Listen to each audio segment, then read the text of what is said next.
नमस्कार शेतकरी बांधवांनो, मानसी ॲग्रो फार्म शेनी मांडर तालुका जिल्हा नंदुरबार।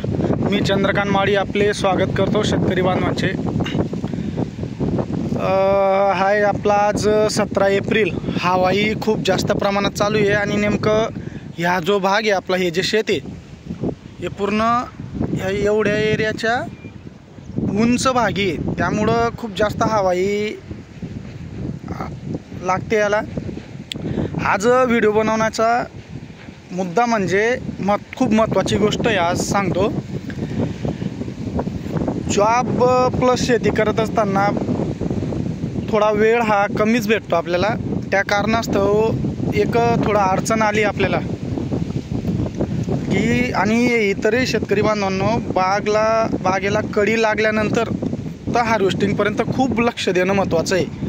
झाड डेव्हलप करायला जास्त काही मेहनत लागत नाही, म्हणजे मेहनत म्हणजे किंवा खूप जास्त रिस्क नाही आहे, परंतु बहार धरल्यापासून तर हार्वेस्टिंगपर्यंत खूप जास्त लक्ष द्यावं लागतं, बारीक बारीक। आता हे झाड एवढं डेव्हलप आहे, पाला एवढा आहे त्याला पत्ती, की त्याच्यात साधारण फिरताना काय आढळलं नाही, परंतु जेव्हा मी अक्षरशः बारीकपणे झाड खोलून पाहिलं तेव्हा जी फळे पोखरणारी अळी राहते, जी साधारण आपली हिरवी अळी राहते,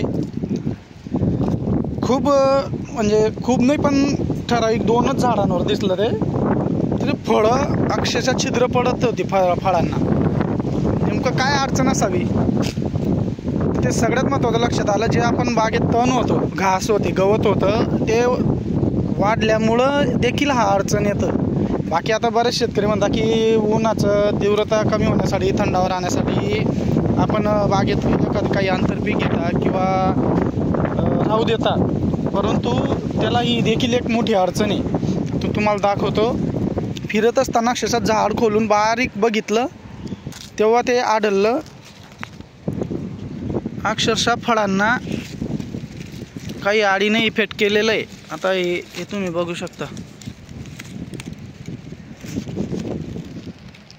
याप्रमाणे इतरही आहेत, तुम्हाला दाखवतो मी। म्हणून या गोष्टींवर लक्ष देणं खूप गरजेचं आहे शेतकरी बांधवांनो।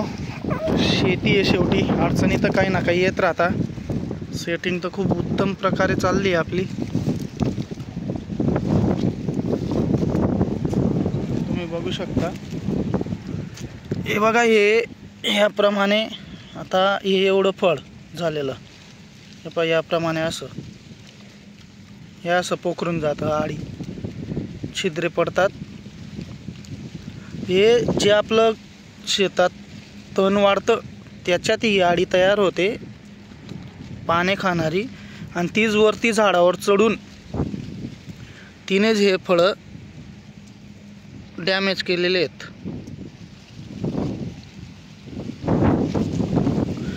म्हणून त्यानंतर तर आपण जसं लक्षात आलं तसं एकदम तुम्ही बघू शकता, लवकरात लवकर निंदणी करून टाकली।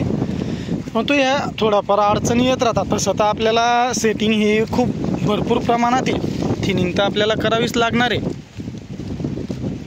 परंतु तरीही ह्या गोष्टीत ढील देऊन चालणार नाही। आता हे बघा, तुम्ही इथं बघू शकता, इथं बी सापडलं पाहिजे, हे पहा, हे ह्या प्रकारे थोडंफार काही ना काही नुकसान होत राहतं। म्हणून याला फवारणी काळजीपूर्वक घेणं महत्त्वाचं आहे। ती फवारणी घ्यायची साधे त्याच्यात तुमचं रोगार येतं, रोगार 30 ml प्लस 22 टीन वगैरे M45 बुरशीनाशकं, किंवा इंडोक्झा कार्ब येतं, किंवा तुम्ही प्रोफेनोफॉस प्लस इमामेक्टिन सोबत, इमामेक्टिन 10 ग्रॅम, प्रोफेनोफॉस 25 ते 30 ml, आणि बायोस्टीन Z78 म्हणा, M45 हे बुरशीनाशक। हे 8-10 दिवसांनी जोपर्यंत आपण फॉर्म बॅगिंग करतो तोपर्यंत फवारण्या घेत राहणं महत्त्वाचं आहे। आता एवढं लक्ष देऊन सुद्धा दुसरी अडचण तर काहीच नाही, तुम्ही बघू शकता। हे पहा, आता हे बागेत सगळ्यात जास्त डेव्हलप हे झाड आहे, याची सगळ्यात पुढं ग्रोथ चालू आहे, सेटिंगपासून, कळीपासून तर सगळ्याच गोष्टीत। तर एवढं सगळं करूनही काही ना काही अडचणी येतच राहतात. बाकी आपल्याला पाण्याची म्हणा किंवा इतर मिलीबागचा तर विषय मिटूनच गेला. मागाशी व्हिडिओ बनवली होती मी, त्यानंतर मिलीबाग म्हणजे नायनाटच झाला आहे असं समजा. एक कणही दिसणार नाही तुम्हाला, एका झाडालाही इफेक्ट काहीच नाही, थोडाफारही दिसणार नाही. म्हणून ठीक आहे, ज्या फवारण्या सांगितल्या शेतकरी बांधवांना वेळेवर घ्या, घेत राहा ज्यांचं बहार आला असेल. धन्यवाद. मानसी ॲग्रो फार्म या यूट्यूब चॅनलला सबस्क्राईब करा, लाईक करा, शेअर करा. धन्यवाद शेतकरी बांधवांनो.